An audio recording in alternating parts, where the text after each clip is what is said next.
আল্লাহর রহম থেকে নিরাশ হোক। কাফিররা ছাড়া কেউ আল্লাহর রহম থেকে নিরাশ হয়? আমি আপনি আমাদের জীবনে কত ভুল করেছি, কত অন্যায় করেছি, কতটাই বা পাপ করেছি। মনে রাখবেন, আমাদের পাপ যত বড় হোক, আল্লাহর রহমতের দরিয়া তার চাইতেও বড়। ইন্না মা'আল উসরি ইউসরা ফাইন্না মা'আল উসরি ইউসরা, and verily with every hardship there is an ease. প্রত্যেক কষ্টের পরেই থাকে স্বস্তি।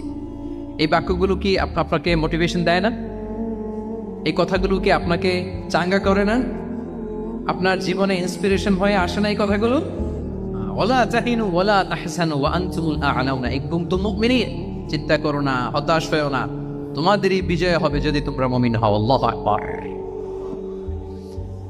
তাহলে আপস এন্ড ডাউনস থাকবে, এবং মুমিন জীবনে তো হতাশা থাকবেই না। কারণ আমার জীবনে যদি কোনো কষ্টের ঘটনা